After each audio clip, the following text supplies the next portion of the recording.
Welcome to the Flinders University Work Integrated Learning Review.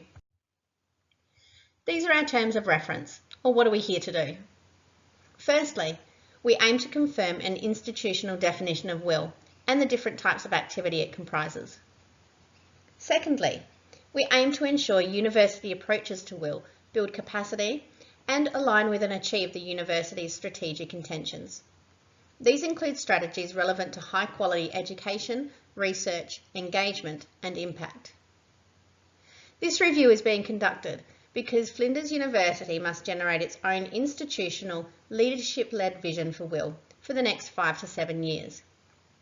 How will Flinders be recognised in this domain of its enterprise? Work integrated learning is not new. University programs such as clinical, field and professional experience, internships and industry projects have been around for a long time, and these forms of WIL are often required for accreditation of programs and for registration of graduates for employment. Over the past 15 years, however, the scope of WIL in universities has grown considerably, now reaching into generalist degrees such as arts and science, and generating pressure on all stakeholders. In addition, there's been external pressure on universities to demonstrate that its programs will contribute to graduates' employability and employment. Opportunities for WIL experiences during the course of studies aims to address these needs. This is in the context that the expansion of WIL has also challenged the concept of what should count as academic work and what is counted in staff workloads and in promotion, recognition and reward systems. For WIL to be successful, it's important that there is a solid university foundation of policies and infrastructure to ensure advantages accrue from the strategy and that risks are mitigated. So how can we build university capacity to provide good policy and infrastructure? The first step is to build upon the existing good practice that we have at Flinders. We already have a work integrated learning policy, but we need to know if it's visible and useful. We have programs like Pre-Place that prepares students for WIL and In-Place that helps students during WIL. But we need to know who uses these programs and whether they are adequate for your needs. There is already a WIL community of practice at Flinders that is engaged in collaborative discussion to address common problems, so we hope to draw upon that expertise. There are already induction programs that induct new staff into leadership and management roles relating to WIL. And there are also many course-specific programs that are well run. We hope to hear more about these so that we can leverage this existing good practice. The second step in building capacity is to recognise and address the challenges we have at Flinders. One challenge is the one-on-one placement system, which is effective but is unsustainable in some sectors.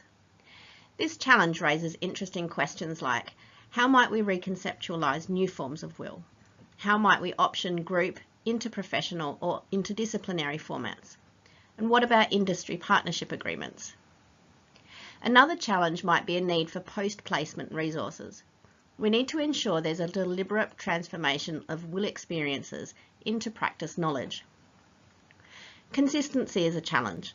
We need to ensure we are able to provide effective and efficient operational support and ensure processes are consistent across the WIL teams. Assessment is also a challenge. Engaging in conversations on assessment can help us address existing challenges with the goal of enhancing WIL assessment. This might invite strategies such as programmatic assessment, portfolio-based assessment, and the use of new technologies. We need to make sure that we're providing support for students who may have extra challenges in accessing WIL, particularly those who don't have existing social capital or networks to find placements or employment, or students who'd like more support to enable a successful WIL experience. We also need to make sure we're paying attention to rural and international placements and questioning how these can be enhanced.